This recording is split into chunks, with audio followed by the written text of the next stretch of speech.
Okay बच्चों, तो आज हम हमारा जो टॉपिक है, हमने अभी पिछली क्लास में पढ़ा है the force experience by a current carrying wire in an external magnetic field. तो फोर्स कितना है, F is to ILB sin theta. ठीक है, फोर्स की डायरेक्शन निकालने के लिए हमने फ्लेमिंग्स लेफ्ट हैंड रूल का यूज़ किया है। ठीक है, एक बात है और है बेटा, ILB से आप समझते क्या हो, F is equals to ILB। Length और करंट ये दोनों वायर के होते हैं, लेंथ और करंट दोनों ही वायर के होते हैं और ये मैग्नेटिक फील्ड में आते हैं। ये होता है एक्सटर्नल। बात समझ में आ गया, नहीं आ गया? तो मतलब ये दो वायर, ये वायर है, ये करंट को लेकर के एक्सटर्नल मैग्नेटिक फील्ड में आती है तो उस पर फोर्स लगता है। ठीक, अब हमने बोला सपोज ये इन्होंने बोल दिया पहले क्वेश्चन में, बोर्ड एग्जाम के लिए इंपॉर्टेंट क्वेश्चन भी है, काफ़ी है, बहुत अच्छा क्वेश्चन है। तो दो वायर्स हैं, two force between two parallel long, यहाँ पे लॉन्ग लिखते हैं, लॉन्ग करंट कैरिंग वायर्स। तो we have two long wires, we have two long wires, है ना, बहुत बड़ी वायर है। इनके बीच में डिस्टेंस कितना है, स्मॉल r। तो will they exert force on each other, क्या ये दोनों एक दूसरे फोर्स लगाएंगे? फोर्स लगाएंगे तो कैसे लगाएंगे? बात ये आती है हमारे, हमको ये समझना है। तो उसके लिए क्या करते हैं हम, पहले मानो अभी इसको हटा दो, चलो ये वायर नंबर 1 है, दिस इज वायर नंबर 1। अब ये करंट कैरिंग वायर है, इसमें करंट I1 फ्लो हो रही है। क्या इसके आसपास मैग्नेटिक फील्ड होगा? बिल्कुल होगा। ठीक है, तो मैं अगर इधर बोलूँ r डिस्टेंस पर मैग्नेटिक फील्ड है, तो मैग्नेटिक फील्ड है, उसकी डायरेक्शन क्या है, बोर्ड के यहाँ पर जो मैग्नेटिक फील्ड है पूरी वायर की वजह से इनवर्ड डायरेक्शन पर मैग्नेटिक फील्ड है। क्या बेटा, r डिस्टेंस जितना मैग्नेटिक फील्ड है सब कहाँ है, बोर्ड के अंदर, by the right hand curling finger. ठीक है, तो मैग्नेटिक फील्ड डायरेक्शन कहाँ है, बोर्ड के अंदर। क्लियर हो गया? ठीक है, कितना मैग्नेटिक फील्ड है, μ0/4 पाई 2I/r, याद है? ठीक है, तो पहले हम बात करते हैं magnetic field B due to wire 1 at a distance small r at a perpendicular distance small r। तो उसको मैं B1 बोल दूं, B1 μ0/4 pi 2I1/r। Since these wire are long wires, तो यहाँ पे लॉन्ग वायर के लिए मैग्नेटिक फील्ड का फॉर्मूला क्या है, 2I1/r। ये मैग्नेटिक फील्ड का फॉर्मूला ये लॉन्ग वायर के लिए, तो आपको ये पहले से याद होना चाहिए। ठीक है, तो B due to wire 1, it is already a long wire. In the question this is given. Clear? So B1 is equals to, अच्छा ये डायरेक्शन क्या है मैग्नेटिक फील्ड की, परपेंडिकुलर इनवर्ड डायरेक्शन।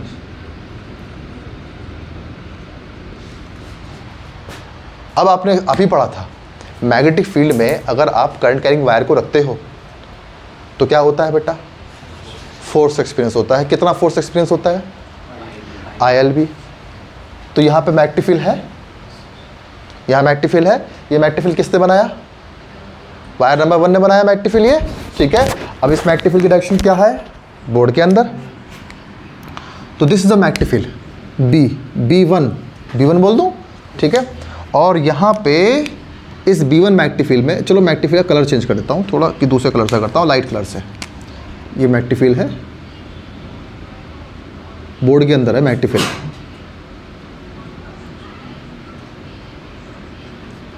अब मैंने इस मैग्नेटिक फील्ड में एक वायर को रख दिया ऐसे, वो खुद एक करंट कैरिंग वायर है, बहुत लंबी वायर है, ये स्ट्रेट वायर है, इसके पास भी करंट है। करंट क्या है, I2। ये बात मैंने तुम्हें शुरू में बताया, वायर के पास अपनी करंट होती है और लेंथ होता है। मैग्नेटिक कैसा होता है? बाहरी, एक्सटर्नल मैग्नेटिक होता है, ठीक। तो force the current wire number 2, the wire number 2, यहाँ पे जो मैग्नेटिक फील्ड है B1 है, ठीक है। Wire current carrying wire 2, current carrying wire 2 will experiences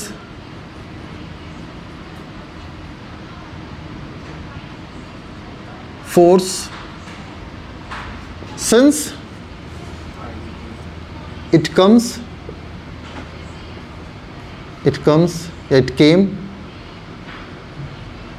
in the field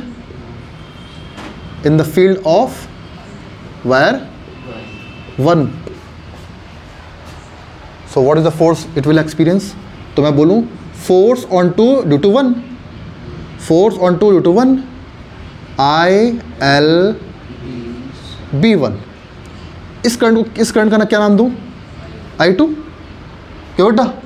कौन सी वाली वायर? I2 वाली वायर आई है, I2 करंट वाली वायर आई है अपना लेंथ लेकर के मैग्नेटिक फील्ड में। सो F21, बाकी थीटा तो 90 है, थीटा इज 90 डिग्री, क्योंकि करंट कैरिंग वायर ऊपर की तरफ है, मैग्नेटिक फील्ड बोर्ड के अंदर है। Theta is equals to 90 degree, तो साइन 90 की वैल्यू क्या हो गई? 1। What is the value of B1? This is the value of B1, I2L mu nought upon 4 pi 2I1/R। F21 is equals to I1 I2 या म्यू नॉट अपॉन 4 पाई। इस length को देखो, जब लेंथ बहुत बड़ी है ना, जब कोई चीज़ बहुत ज़्यादा होती है तो हम पर यूनिट बोलते हैं, पर यूनिट। तो लेंथ को अपॉन में ले आओ, तो क्या हो गया? Mu nought upon 4 pi 2I1 into I2 upon R। This is the force experienced by the wire number 2 per unit length due to wire number 1, ठीक है। तो ये फोर्स वायर नंबर 1 ने लगाया है, फोर्स वायर नंबर 2 पर लगाया है अपना मैग्नेटिक फील्ड बना करके। तो every action there is equal opposite reaction, wire 2 भी तो मैग्नेटिक फील्ड में आ रही होगी, ठीक है। दूसरा, तो फोर्स इसे लिख देते हैं, फोर्स experienced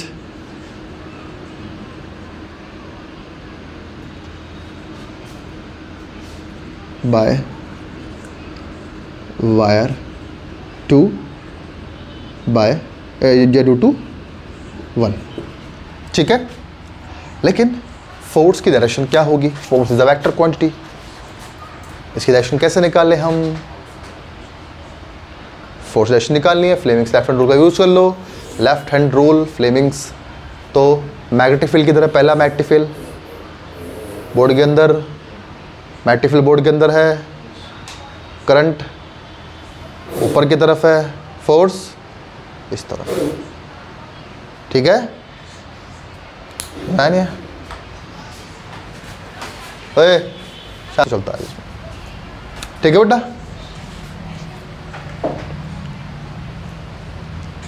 कल हुआ, मैंने तो जाने के बाद बोला कि बेटा आप उल्लू है उल्ली, तो बोला कि डैडी मैं आपको नहीं बताऊंगा।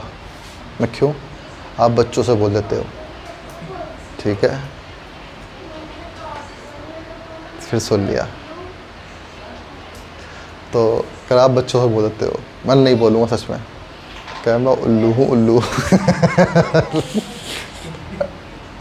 बोला मैं उल्लू, ये बोलना मत बच्चों से। सुन लिया कोई बात नहीं क्या उल्लू तो लड़कियां होती हैं तो बेटा फोर्स जो लगा है वो किस तरफ लगा है? इस तरफ लगा है। फोर्स इस तरफ लगा है, तो ये F21 है, F21 क्यों बेटा, है ना। ऐसा ये भी लगा सकते हो, थप्पड़ नहीं है, राइट हैंड पाम रूल। कैसे लगाओगे? ये है मैक्टिफिल डायरेक्शन, पहला मैक्टिफिल की तरह, ठीक है। मैक्टिफिल का बोर्ड के अंदर थंब दिखाएगा आप करंट को, और ये जो है पाम दिखाएगा फोर्स को। पुश करते ना ऐसे, ठीक है। तो मैक्टिफिल करंट थंब की डायरेक्शन पर, फोर्स इस तरफ, ठीक है। मैं फिर से बता रहा हूँ, जो ये right hand palm rule use करेंगे हम, तो जो ये फिंगर्स हो गई, these fingers will show you the direction of magnetic field, thumb will show you the direction of current, this palm will show you the direction of force, okay। अब आ जाओ अगले वाले पॉइंट पर। तो हम इसकी डायरेक्शन क्या लिखें? टूवर्ड्स, डायरेक्शन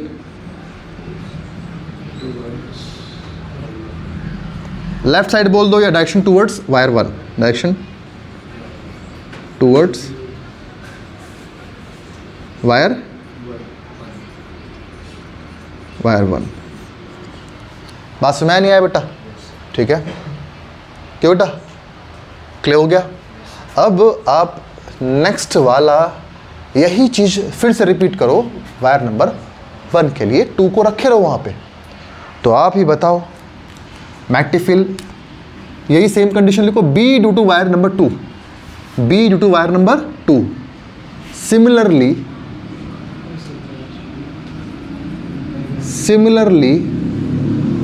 B2 कितना होगा?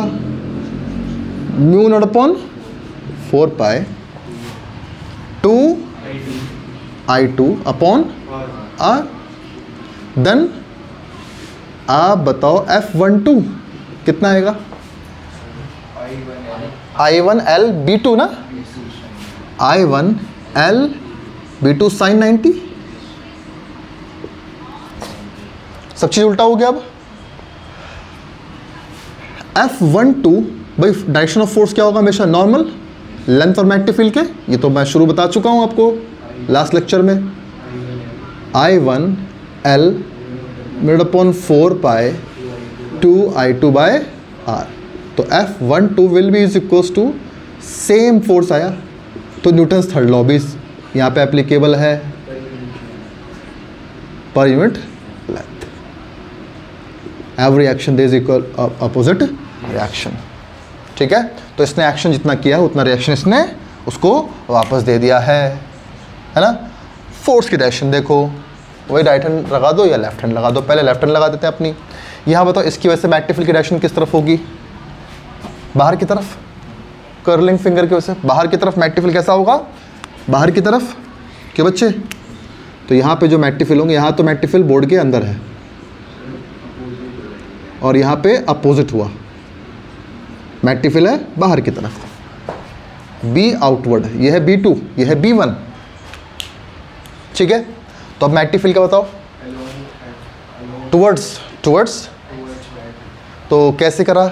मैक्टिफिल बाहर की तरफ, पहले मैक्टिफिल लिखाओ, करंट किस तरफ? ऊपर की तरफ, फोर्स थंब देखो इस तरफ, देखो पता नहीं क्या। पहले तुम अपनी ये फिंगर क्यों चेंज करते हो? ये इसे सेट रखो, बिल्कुल पकड़ लो इसे कस के, अब घुमा सकते हो, कोई दिक्कत नहीं। करंट किस तरफ है? तो ऊपर घुमा दो, फोर्स तरह आया की तरफ, ठीक है। ऐसे करो ना, ऐसे कर लो, मैक्टिफिल बाहर की तरफ, करंट ऊपर की तरफ, तो फोर्स राइट हैंड वाला, ठीक है। तो ये हो गया फोर्स इस तरफ, F12, क्लियर हो गया? तो सो ये लगेगा towards wire 2, so they will attract each other, so they will, both the wire will attract each other,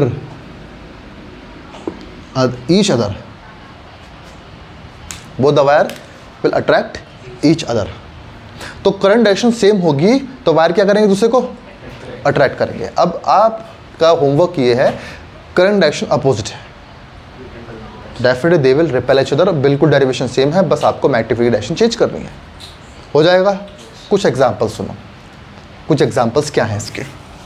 यहाँ पे आप ये भी लिख सकते हो, so F12 will be equal to minus के F21, दोनों कैसे एक दूसरे के इक्वल एंड अपोजिट है। ठीक है बेटा।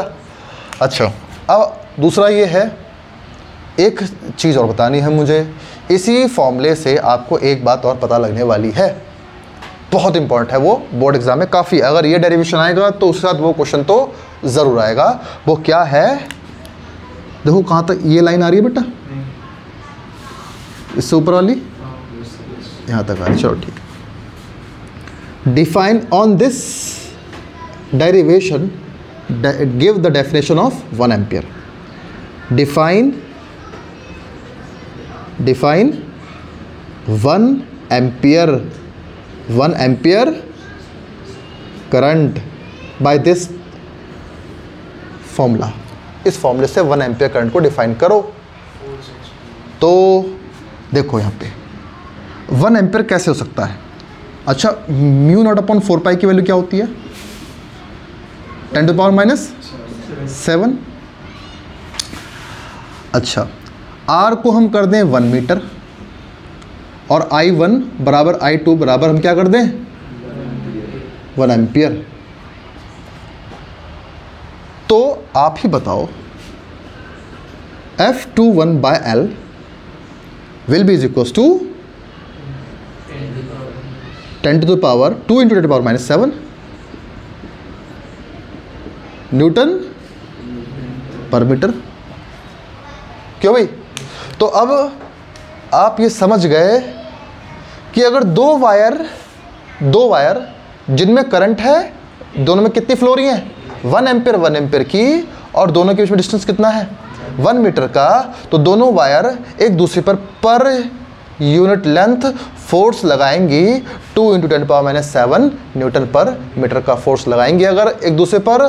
तो हम कह सकते हैं, या ये बात हमें अब कहनी चाहिए थी कि दोनों वायर में कितनी करंट फ्लो रही है 1 एम्पियर की। मैं फिर से बोल रहा हूँ, अगर दो वायर जो कि एक दूसरे पर, दो करंट कैरिंग वायर एक दूसरे से 1 मीटर के डिस्टेंस पर हैं, परपेंडिकुलरली 1 मीटर के डिस्टेंस पर हैं, और दोनों वायर एक दूसरे फोर्स लगाते हैं पर unit length 2 into 10 power minus 7 newton per metre, तो हम कह सकते हैं कि दोनों वायर में कितने एम्पियर करंट फ्लो रही होगी 1 एम्पियर की करंट फ्लो रही होगी।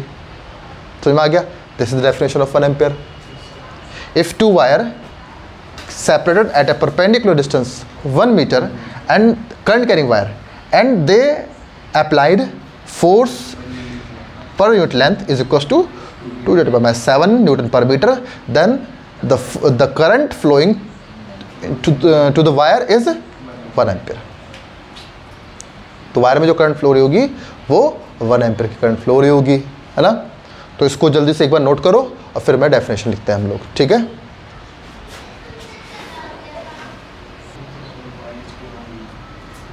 ठीक बेटा। हाँ, तो if two long current carrying parallel wire separated at perpendicular distance 1 metre, in vacuum लिख दो, कोई दिक्कत नहीं, वैक्यूम में होना चाहिए, क्योंकि अगर बीच में आप मीडियम रखोगे तो फोर्स भी चेंज हो जाएगा। In vacuum and the force experience per unit length is 2 × 10⁻⁻, या will be 10 × 7 newton per metre by the wires, then we can say that the current flowing to the wire are 1 ampere. Clear हो गया? 1 ampere की current है, वो आप अपनी definition अपने तरीके से बना के लिख सकते हैं, ठीक है। अच्छा, कुछ एक्सपेरिमेंट्स आप खुद भी कर सकते हैं। जैसे ये एक सेटअप बनाया मैंने, ये एक सेटअप है, और इस सेटअप में मैंने वायर को ऐसे लगा दिया, ये वायर मैंने ऐसे लगा दिया, ठीक है, और ये है वायर, ठीक है बेटा। इसमें मैंने करंट फ्लो कर दिया,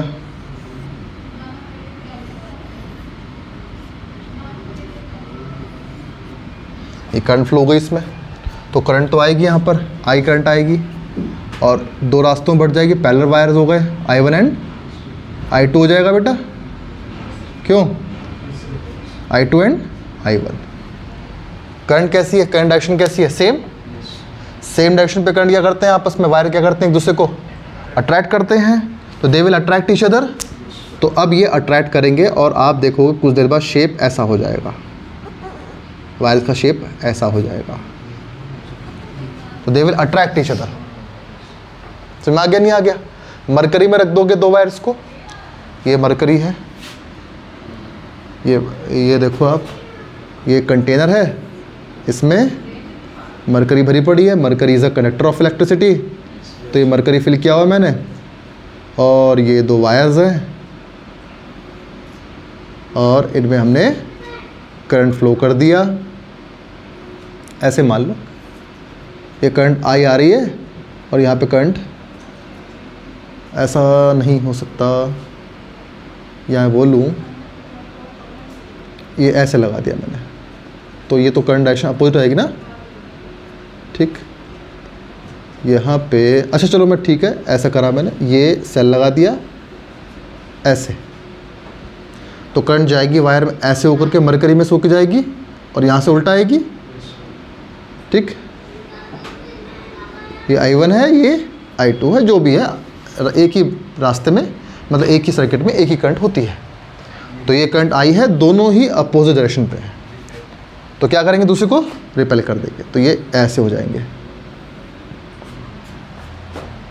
और हम करंट डायरेक्शन सेम कर दे तो अट्रैक्ट कर देंगे फिर एक दूसरे को। क्लियर हो गया? एक दूसरे के पास में आ जाएंगे, है ना। तो क्योंकि मरकरी फ्लो कर सकता है, कंडक्टर भी है इलेक्ट्रिसिटी का, है ना, मेटल है और in a form of liquid in room temperature, liquid form में रह सकता है मरकरी। तो ये कुछ एग्जांपल्स हैं हमारे पास जिसको आप समझ सकते हो, ठीक है बेटा, है ना। और यहीं पे अगर मैं वायर यहाँ, सेल यहाँ पे लगा देता तो करंट रिवर्स हो जाती, तो इससे क्या होता है, ये दोनों रिपेल करते हैं।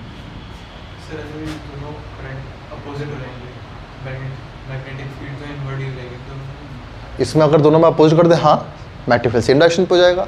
अब देखो अगर मैं इस करंट को नीचे कर दूँ, नीचे कर दूंगा तो ये भी नीचे की तरफ हो जाएगा मैग्नेटिक फील्ड, तो दोनों डायरेक्शन मैग्नेटिक फील्ड की सेम हो जाएगी, इससे ही वो रिपल्शन पे आ जाएगा। तो ये इधर भागेगा, इसको इधर भगाएगा, इसको इधर भगाएगा। बात क्लियर हुआ नहीं हुआ? ठीक है। तो मैग्नेटिक फील्ड लाइंस आपने ये भी पढ़ा होगा, मैग्नेटिक फील्ड लाइंस कॉन्ट्रैक्ट भी होती हैं, एक्सपेंड भी होती हैं, ठीक है। तो कॉन्ट्रैक्शन में अट्रैक्शन को दिखाया जाता है, कॉन्ट्रैक्शन में अट्रैक्शन दिखाया जाता है, और एक्सपेंशन में रिपल्शन को दिखाया जाता है। दो मैग्नेटिक फील्ड लाइंस आपस में एक दूसरे को इंटरसेक्ट नहीं करनी चाहिए। तो ये है दो पैरेलल वायर के बीच में फोर्स। इसको आप याद रखो, बड़ा ही इंपॉर्टेंट टॉपिक है आपके बोर्ड एग्जाम के लिए, है ना। तो ये हमारे जनरल लाइफ में इसका कुछ एग्जाम्पल है, और इसके बेसिस पे अब आगे में पढ़ेंगे। एक करंट कैरिंग लूप है, रेक्टेंगुलर लूप, उसको हम मैग्नेटिक फील्ड में रखें। अब हमने एक वायर रखा, पहले हमने चार्ज को मूव कराया मैग्नेटिक फील्ड में, QVB फोर्स एक्सपीरियंस किया उसने, फिर हमने वायर को रखा, एक वायर को रखा। अब हम क्या करेंगे, पूरे लूप को ही रखेंगे। Current carrying loop is a dipole, और एक डाइपोल को हम एक्सटर्नल मैग्नेटिक फील्ड में रखेंगे, तो वो क्या करेगा, फोर्स एक्सपीरियंस करेगा, टॉर्क एक्सपीरियंस करेगा, टॉर्क प्रोड्यूस करेगा। तो वो टॉर्क हम निकालेंगे कि कितना टॉर्क प्रोड्यूस करेगा वो। फिर एक लूप को हमने रखा मैग्नेटिक फील्ड में, अब कितना टॉर्क प्रोड्यूस करेगा डेफिनेटली, फिर then we will study about the galvanometer, then conversion of galvanometer into ammeter. This is the last topic. 2-3 topic बचे हैं इस चैप्टर के, तो हमारा ये चैप्टर फिनिश हो जाएगा। ओके, चलो, थैंक यू वेरी मच। आप इसको पढ़ के रखना ध्यान से।